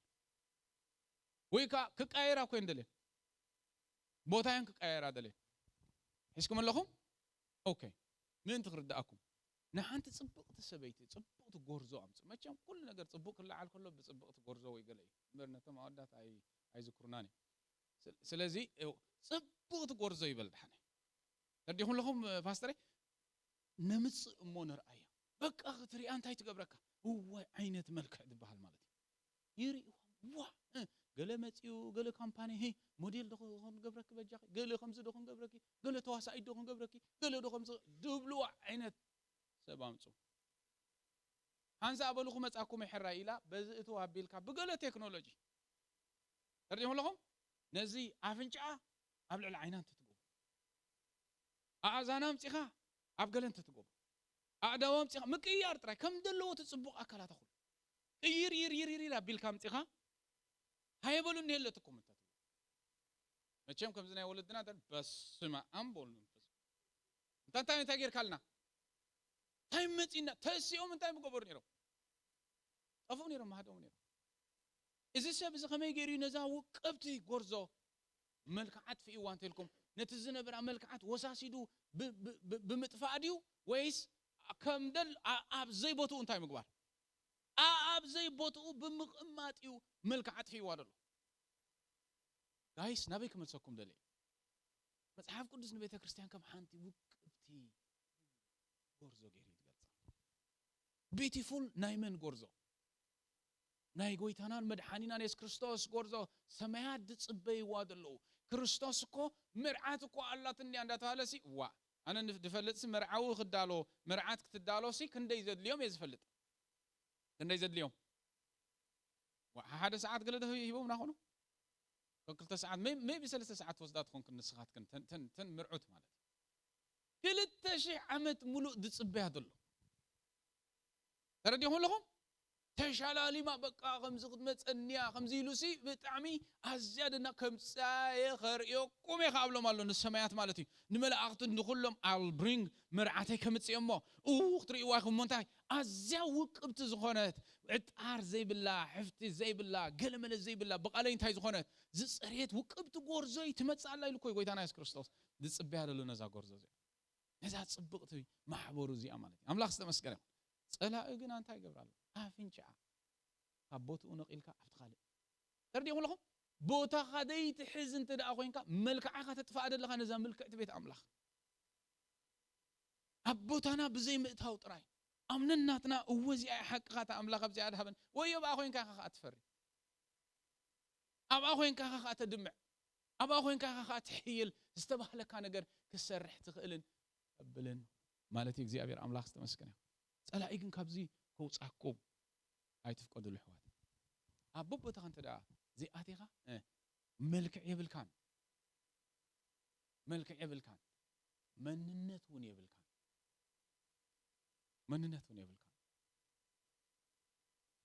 መን ካባኹም እዩ ኣብታ ኣፍ ደገ እዝኒ ወዲቓ ስለ ዝጸንሓቶ ዋይ ኣንተ ለምለም ዝብላ ወይ ኣንተ ኣለም ዝብላ ከመይ ኢልካ ከመይ ሓዲርክ ንሓንቲ ኸ can you say that ዝብላ ትኽእልኻ ወይ እግሪ ከም ገለሊ ተጸኒዕካ ሃዲምካ ኢኻ ትኸይድ እንታይ መጺን ኢልካ በቃስ ኸድካ ፖሊስ ኢኻ ትጽውዕ በቃ ኣብዚ ገለ ተረኺብሎ እንታይ ግበርዎ ብስሙ ኸማን እገለ ኢልካ ትጽውዕን ኢኻ ታሰይሩ ቤሎ ገለ መለኽብ ልኽእል they cannot identify it ናይ መንኩም ዝኾነ ምክንያቱ ካብታ ኣካል እንታይ ኮይኑ ስለ ዘሎ ተገንፂሉ ወፂኡ ከይዱ ስለ ዘሎ guys ካብታ ኣካል ክትግንጸሉ ከለኹም you are destroying your own identity تطفئكم دلكم مننتكم يكم تطفوا دلكم تحقوا دلكم ማለት stay in the flow كنصنح نحوات ናይ بحق أملاخ زبلنا بانا كغلص انت دا خوينو كنصنح لنا بوتاخا ابوتاخا مخان قليل كيمسلكم ابوتاخا مخان عبصلوا الله مننتم يبلكان ጥቕመውን የብልካን መብዛሕት እዋን ተጨንፊሉ ዝኸይድ ሰብ እናተሃሴ እናደኸመ እቲ እናጥፍእ ጥቕሙ እናጥፍእ መንነቱ ይዝኸይድ እግዚአብሔር አምላክ ተመስገነ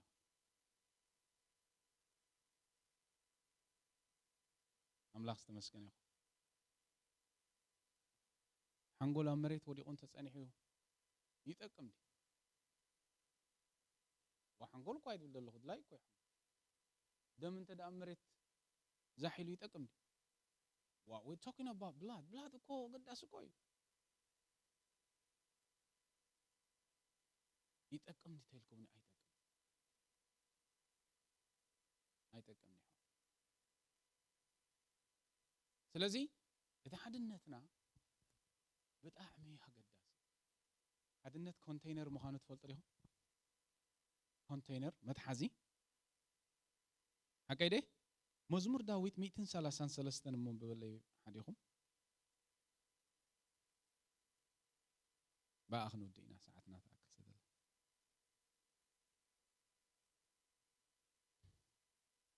مزمور 133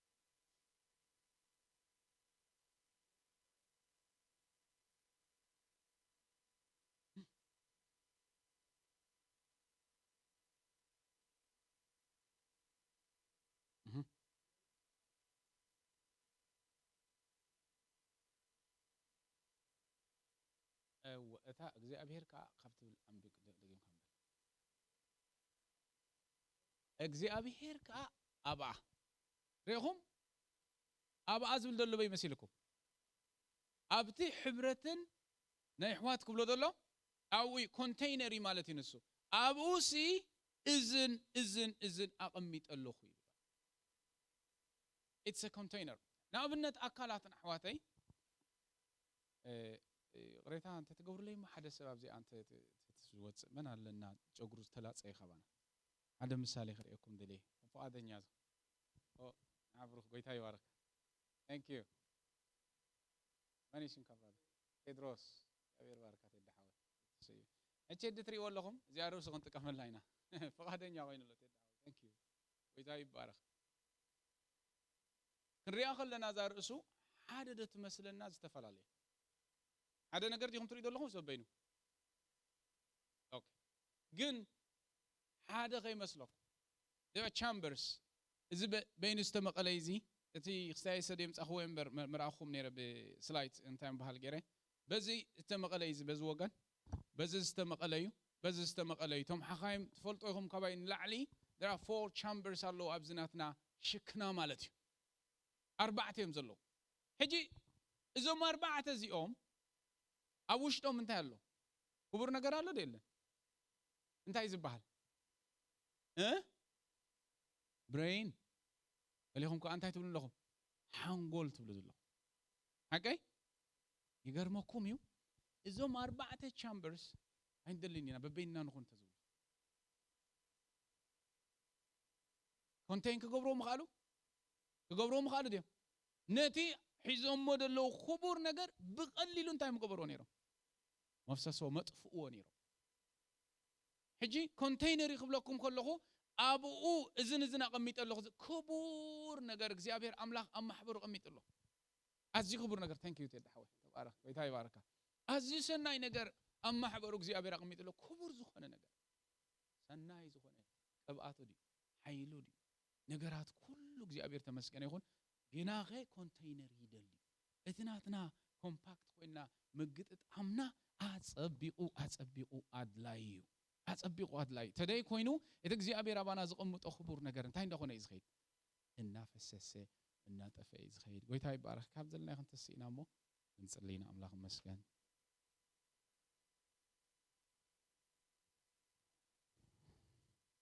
ነመስገን ኢየሱስ اسكي حوات نصلي اسكي سلت حرب تصلي حوات او እግዚአብሔር حداش عمت سيب كان لخا حدش أمرنا السرار حنا تحسسبان ذلو حربي أنا خ እግዚአብሔር أملاخ لو مس كوسن علني لو مسي كوسن علني نتنا እግዚአብሔር زخونه ጥራይ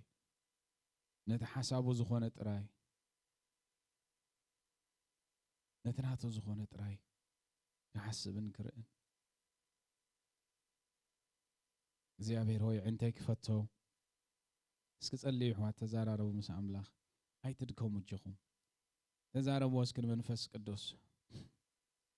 ኦ መንፈስ እግዚአብሔር ንጽልለና ብኢየሱስ ክርስቶስ እግዚአብሔር አቦ ሰሚዕ ክኸይድ ኣይትግደፈኑ ኣምላኸይ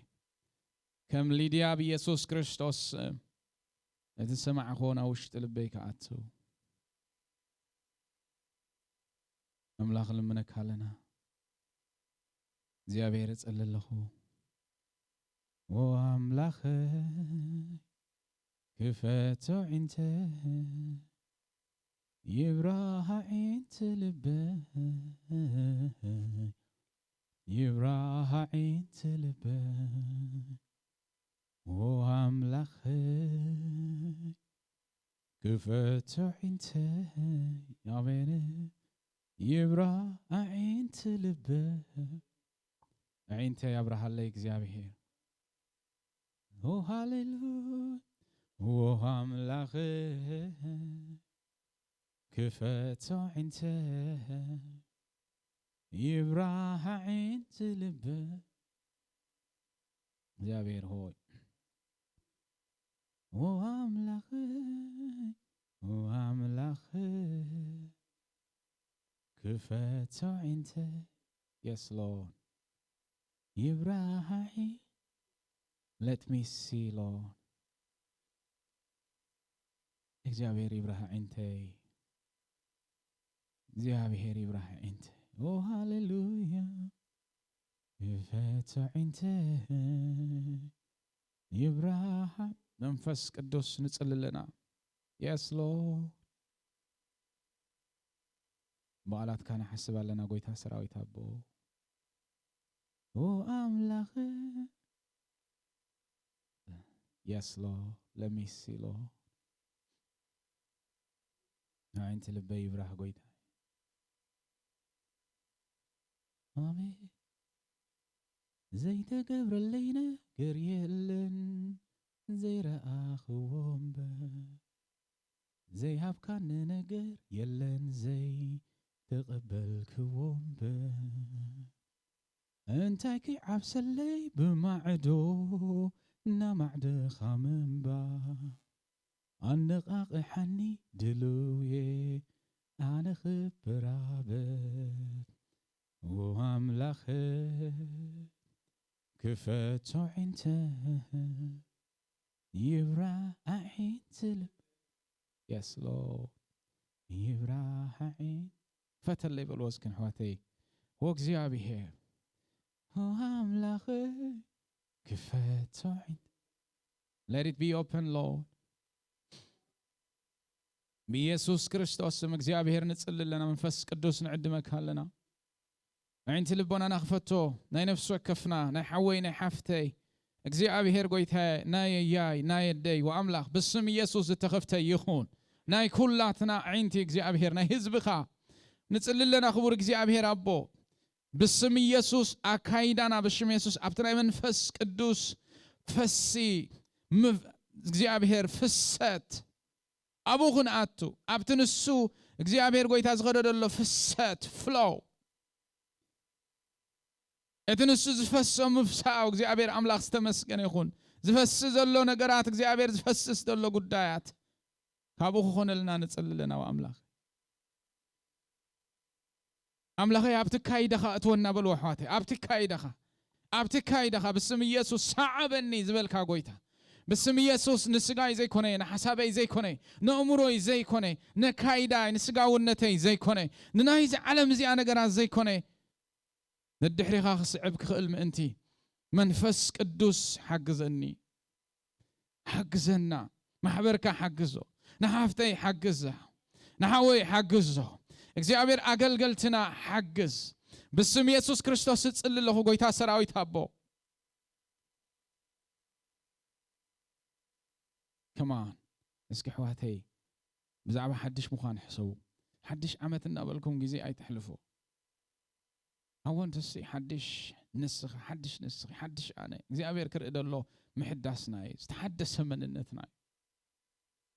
ሰማያዊ ኣምላኽ ንጽልለና ንማሕበርካ ሰላማ ዝዓጠና እግዚአብሔር ንማሕበርካ ዝተዓጠቕና إذا خالي نجر جنا سقيلو እግዚአብሔር ሩኹስ ምዃኑ ሕሱር ምዃኑ ፈሊጥና እንድርቢዮ ክንከውን ኣምላኸይ ንጽልለና